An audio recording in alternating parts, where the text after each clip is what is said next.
Hi friends, மறுபடியும் கூட நான் உங்களை சந்திப்பதை குறித்து மிகுந்த மகிழ்ச்சி அடைகிறேன். 2 நாளைக்கு முன்னாடி பூரிம் அப்படிங்கிறதான ஒரு விழாவை யூதர்கள் கொண்டாடினாங்க. அது வேதத்தில் எழுதியிருக்குது. புக் ஆஃப் எஸ்தரின் புஸ்தகத்தில் அது எழுதப்பட்டிருக்கிறதான ஒரு வேத வாக்கு.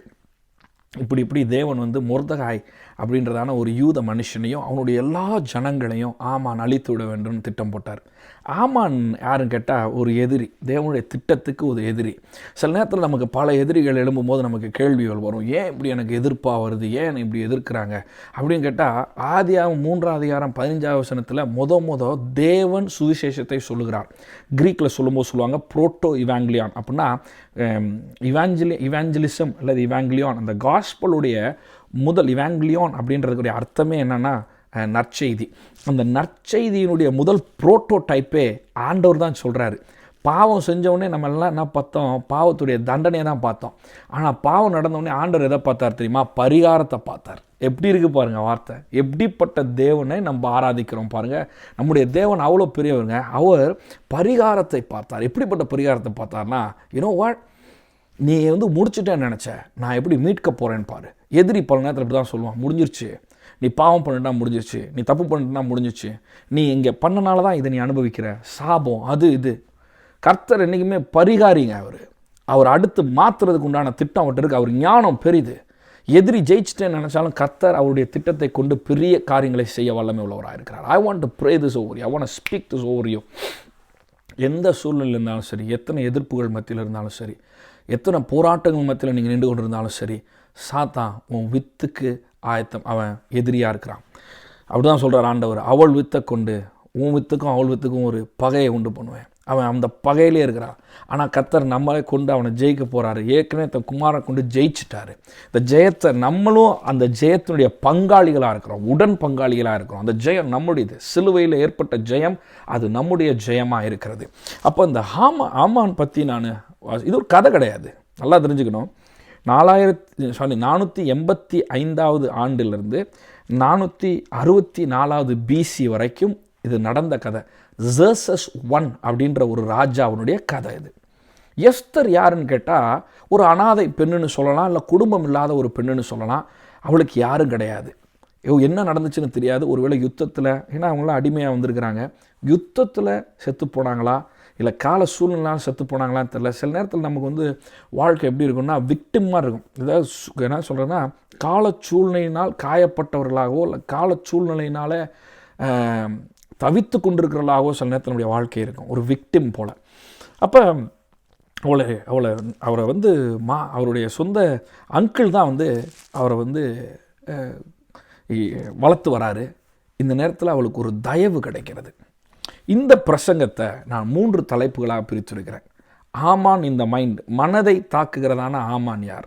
2வது ஆமான் இந்த ஃபிசிக்கல் ரேம், அதாவது ஒரு நிஜ வாழ்க்கையில் இருக்கிற ஆமான்கள், எப்படி நம்மோட முகமுகமாக நம்மகிட்ட மோதுற ஆமான்கள். 3வது ஆமான் ஆவிக்குரிய ஆமான். இந்த 3 enemies, enemy in the mind, the enemy in the physical realm, the enemy in the spiritual realm. 3 காரியங்களிலும் இவன் நம்ம கூட யுத்தம் செய்கிறவனாக இருக்கிறான். அதனால் இந்த தலைப்பில் நான் இன்றைக்கி பிரசங்கம் பண்ண போகிறது ஆமான் இந்த மைண்ட் மட்டும்தான் பேச போகிறேன். அடுத்து ஆமான் இந்த ஃபிசிக்கல் ரைம், நேச்சுரல் ரைம், அதாவது மாம்ச வாழ்க்கையில் எப்படி ஒரு ஆமான் நமக்கு எதிரியாக எழும்புறான். 3வது ஆவிக்குரிய வாழ்க்கையின் ஆமான்கள் என்ன அப்படின்னு சொல்லி நம்ம தியானிக்க போகிறோம். இது எப்போ நடந்ததுன்னு மறுபடியும் சொல்லிடுறேன். 485 ஆண்டுலேருந்து 464 பிசியில் இது நடந்தது. ஜெர்சஸ் என்ற ராஜாவில், இது ஒரு கதை கிடையாது, சரித்திரம். வேதத்தில் நிறைய சரித்திரம் இருக்குது. வேதம் உண்மையானது என்பதனுடைய அடையாளம் இது. எஸ்தர் ராஜாத்தி, இந்த ராஜாத்தி எப்படி வரானா, ஒரு ஏழை பெண், ஆனால் ராஜாவின் கண்களில் அவளுக்கு தயை கிடைக்கிறது.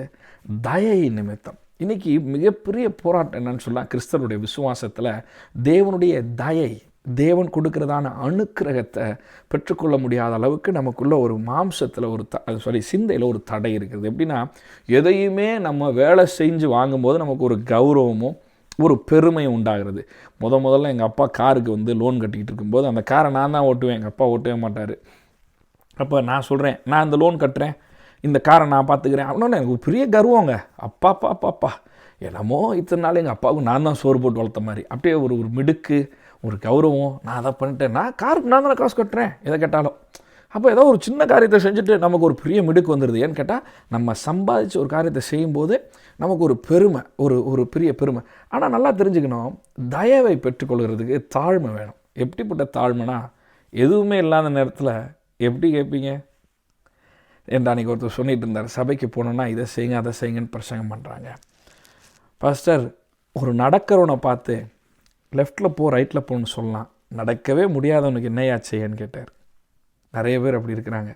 ஒரு ஸ்டெப்பு எடுக்க முடியல பாஸ்டர், சோர்ந்து போயிருக்கிறேன், ஒரு உற்சாகமே இல்லை, ரொம்ப மனசெல்லாம் உடைஞ்சு போயிருக்கு, ஒரு பலவீனமாக இருக்குது, நான் ரொம்ப ஸ்ட்ரகிள் பண்ணுறேன் பாஸ்டர். அப்படி இருக்கிற உனக்கு என்ன தெரியுமா தேவை? தயவு தேவை.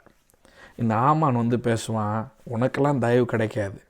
ஏன்னா நான் பாரு, நான் படித்து வந்திருக்கிறேன், நான் இதுக்காக சிரமப்பட்டு வந்திருக்கிறேன், நீ எப்படி தயவில் வந்துடுவியா?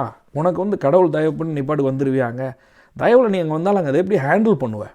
பாருங்கள், தாவீதை செட் பண்ணுறதுக்கு கர்த்தர் ஒரு பிளானை போட்டு கோலியாத்துன்னு சொல்லி ஒரு பெரிய அரக்கனை கொண்டு வந்து, நீ எவ்வளோ பெரிய ஆளாக வேணா இருந்துட்டு போ, ஒரு சின்ன பையனை வச்சு உன்னை வீழ்த்தி அந்த சின்ன பையனை பெரிய ஆளாக்கிட்டார். அதான் தேவனுடைய திட்டம். இன்றைக்கி பெரிய பெரிய ஜெயண்ட்ஸ்லாம் இருக்கிறாங்க. இன்றைக்கும் பெரிய ஜெயண்ட்ஸ்லாம் பார்த்தீங்கன்னா சின்ன பையனை பார்த்து பயப்படுற ஜெயண்ட்ஸ்லாம் இன்றைக்கி நிறைய பேர் இருக்கிறாங்க. ஆனால் கர்த்தர் அந்த தாவீதோடு இருக்கிறார். கர்த்தர் அந்த அளவுக்கு கர்த்தர் பல ஜெயண்ட்ஸை டிஃபீட் பண்ணுற நிலைமைக்கு அவனை எழுப்பி கொண்டு வராரு. இந்த மாதிரி நேரத்தில் நம்ம நினைப்போம், ஆண்டவரே இத்தனை ஜெயண்ட்ஸ் இருக்கிறாங்க, நான்லாம் தொலைஞ்சு போயிடுவேனே ஆண்டவரே, அடையாளம் தெரியாமல் போயிடும். உன்னை அடையாளப்படுத்துகிற தேவன் ஒருவர் இருக்கிறார், ஃபேவர் பண்ணுற எத்தனையோ பேர் இருந்துக்கலாம். எஸ்தர் மேலே ஒரு ஃபேவர் வந்துச்சா இல்லையா? கர்த்தர் அந்த ஃபேவர் வச்சுருக்கிறார். வசனத்திலே இருக்குது, வாசிங்க. எஸ்தரின் புஸ்தகம் 1 அதிகாரம் 2 அதிகாரம் 9வது வசனத்தில் அழகாக எழுதப்பட்டிருக்குது. நான் முடிஞ்சால் வாசிக்கிறேன். அந்த பெண் அவன் பார்வைக்கு நன்றாக இருந்ததினால் அவளுக்கு அவன் கண்களிலே தயை கிடைத்தது. எஸ்தர் தயையில் உள்ள வராங்க. நம்மளாம் ஃபேவர், அதாவது நம்ம அந்த சர்வைவலுக்கே கஷ்டப்பட்டுக்கிட்டு இருக்கும்போது, எப்படின்னா சர்வைவல்னு சொன்னால் பிழைப்புக்கே கஷ்டப்பட்டுக்கிட்டு இருக்கும்போது, வீட்டு வாடகை கட்டணும், வண்டிக்கு டியூ கட்டணும், பிள்ளைய பார்க்கணும், ஃபீஸ் கட்டணும். இப்படி இருக்கும்போது பல நேரத்தில் என்ன ஆயிரும் கேட்டால், அந்த மிடில் கிளாஸ் லைஃபே ஒரு ட்ராப்புங்க. ஒவ்வொரு மாதத்துக்கு ஓடுற மாதிரி ஆயிரும். நம்ம விஷன்லாம் கம்மியாயிரும். மனைவி இப்படின்னு வாங்க அப்படின்னு வாங்க, நம்ம சொல்லுவோம் ஒரே வார்த்தை, சொல்லும் இந்த மாதம் ஹனி, இந்த மாதம் இப்படியோ குடும்பத்தை மட்டும் நடத்தினா போதும் அப்படின்ற மாதிரி சில நேரத்தில் நமக்கு வந்துடும். ஏன்னா நம்ம ஒரு தகப்பன், எனக்கெல்லாம் ஒரு தகப்பனாக பல நேரத்தில் நான் போராடுவேன். பிள்ளை மனைவி முக்கியம், எப்படி உங்களை நான் போஷிக்க போகிறேன், எப்படி நான் உங்களை பார்த்துக்க போகிறேன் அப்படின்ற கவலை. ஆனால் எப்போல்லாம் அந்த சர்வைவல் வருதோ ட்ரீம்ஸ் எல்லாமே முடிஞ்சிருங்க, அந்த இடத்துல புதைச்சிருவான். இன்றைக்கி பல நேரத்தில் எதிரியோட திட்டம் என்னென்னு கேட்டால், நம்ம இந்த பிழைப்புக்கு அடுத்த காரியங்களே மாட்டிக்கொள்ள வைத்துக்கொண்டு நம் தேவனுக்கு அடுத்த காரியங்களோ அல்லது நம்முடைய வாழ்க்கையை மாற்றக்கூடிய தயை பெறுகிற காரியத்தின் மேலே நம்ம கான்சன்ட்ரேட் பண்ண விடாமல் பல நேரத்தில் தயையை விட்டுட்டு நம்ம ஒர்க்ஸில் இறங்கிடுவோம். எப்படி இதை செய்கிறது, எப்படி அதை செய்கிறது. சில நேரத்தில் நமக்கு பிரேக் த்ரூ எப்படி தெரியுமா வேணும்? தயையில் ஒரு பிரேக் த்ரூ வேணும். ஆண்டவரே எனக்கு ஒரு பெடஸ்டல் கொடுங்க, எனக்கு ஒரு இடம் கொடுங்க, ஒரு அங்கீகாரத்தை கொடுங்க, எனக்கு நான் நின்று பேசுனா என் பேச்சை கேட்குறதுக்கு ஒரு அங்கீகாரத்தை கொடுங்க, எனக்கு ஒரு இடத்தை கொடுங்க, so that I can speak, I can minister. ஊழியம் பண்ணுறதுக்கு, தேவனுடைய காரியத்தை செய்கிறதுக்கு, என் மனைவி கிட்ட, என் பிள்ளைகிட்ட, என் வீட்டில் எனக்கு ஒரு அங்கீகாரத்தை கொடுங்க ஆண்டவரே. அந்த அங்கீகாரம் உடைய தயவுனால் உண்டாகட்டும். எப்படி இருக்கு பாருங்கள் அந்த தயவு. இந்த தயவை நிறைய நேரத்தில் எதிரி மனசில் இது உனக்கு கிடைக்காதுன்னுமா. ஒரு காரியத்தை பேச போகிறேன். எபேசியரில் அழகான அந்த வசனம் எபேசியரில் இருக்குது. எபேசியர் 1 அதிகாரம் 6 வசனம் நினைக்கிறேன். He has made us accepted in him. அதாவது கிறிஸ்துவுக்குள் பிதாவானவர் நம்மளை ஏற்றுக்கொள்ளத்தக்கதான ஒரு கிரியை செய்து விட்டார். இந்த வேர்டு அக்செப்டட்னு இங்கிலீஷில் இருக்குது. ஆனால் க்ரீக் வேர்டில் பார்க்கும்போது அதாவது இயேசு ஞானஸ்தானம் கொடுக்கும்போது பிதாவானவர் மேலேருந்து பேசும்போது ஒரு சத்தம் உண்டாயிட்டு, அந்த சத்தம் சொல்லுது, இவன் எனக்கு பிரியமானவன். அப்படின்னா ஹீ இஸ் மை ஃபேவரைட். இதே வார்த்தை பிரியமானவன்ற அதே கிரீக் வார்த்தையை எபேசியர் 1 அதிகாரம் 6 வசனத்தை பயன்படுத்துகிறார். என்ன சொல்கிறாருன்னா, எங்களையும் கிறிஸ்துவுக்குள் பிரியமானவராய் மாற்றி இருக்கிறார். ஒரு ஆமேன்னு சொல்லுங்களேன். அப்படின்னா you have become the favourite of God. Hallelujah. You have become, நீ தேவனுடைய ஃபேவரேட்டாக மாறிட்ட. எப்படின்னா இந்த ஒரு வசனத்தில் you are receiving the favour.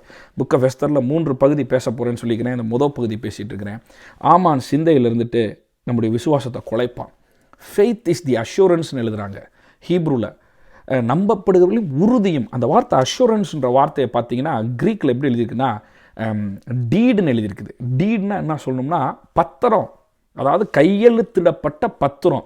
அப்போ ஃபெய்த் நமக்கு வேணும்னா உறுதி வேணும். அது எப்படின்னு கேட்டால் ஒரு பத்திரத்தில் கையெழுத்து போட்ட மாதிரி கர்த்தர் கையெழுத்து போட்டு கொடுத்துக்கிறாருன்றாரு.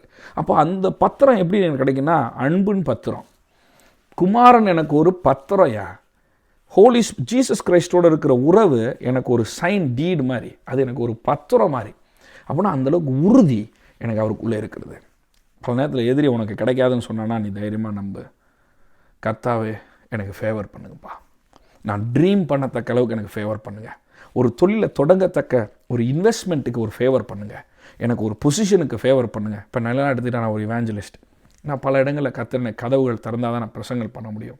நான் அதுக்கெலாம் ஜெபம் பண்ணுவேன், ஆண்டவரே ஃபேவர் மீ. நேற்று தினத்தில் ஃப்ளைட்டில் ஒரு அம்மா வந்து பக்கத்தில் உட்காந்தாங்க, வெள்ளைக்கார அம்மா. ரொம்ப அருமையான கதை அது. இது இங்கிலீஷில் சொல்ல விட்டேன், பட் பரவாயில்ல, உங்களுக்கு கிடைச்ச லாபம்னு வச்சுக்கலாம். பக்கத்தில் வந்து உட்காந்துட்டாங்க அந்த அம்மா. வந்தால் அந்த அம்மா சொல்லுது, நான் இன்றைக்கி மத்தியானம் ஃப்ளைட் எடுக்க வேண்டியதுப்பா, பார்க்கிங் கிடைக்கல, ஒரு 25 நிமிஷம் ஏர்போர்ட்டில் சுற்றி ஃப்ளைட்டை மிஸ் பண்ணிட்டேன் அப்படின்னாங்க.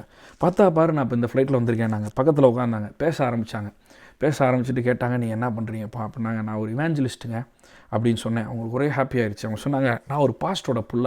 ரொம்ப வயசானவங்க, 77 வயசு. என் பக்கத்தில் உட்காந்துருக்கவங்களுக்கு 77 வயசு.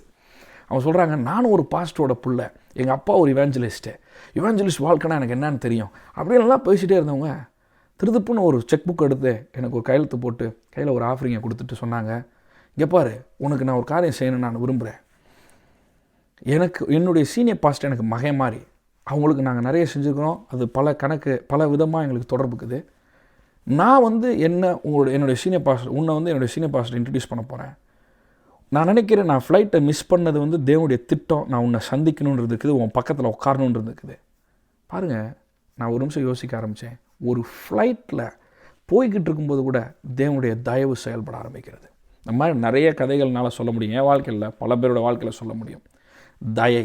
இந்த நேரத்தில் ஆண்டவர்கிட்ட ஜெபம் பண்ணுங்கள், ஆண்டவரே என் மண்டையில் தேவனிடத்துலேருந்து எனக்கு தயை கிடைக்கும் அப்படின்றத நம்ப முடியாமல் ஒரு எதிர்முறையாக செயல்படுறானே, கிறிஸ்துவின் அறிவுக்கு விரோதமாக எழும்புகிற எல்லா காரியத்தையும் நான் வந்து க்ரஷ் பண்ணும் டாடி. நீங்கள் தான் எனக்குள்ளே எக்ஸால்ட் ஆகணும். நீங்கள் தான் என் ஃபேவர், நீங்கள் தான் என் தேவன். எனக்கு நீ தயவு பண்ணுவீர். இந்த வேலையில் எனக்கு தயவு பண்ணுவீங்க, இந்த எதிர்காலத்தில் எனக்கு தயவு பண்ணுவீங்க. கர்த்தரிடத்தில் ஒரு தயையை கேளுங்க, ஆமான வீழ்த்துங்க. கர்த்தர் உங்களோடு கூட இருக்கிறார்.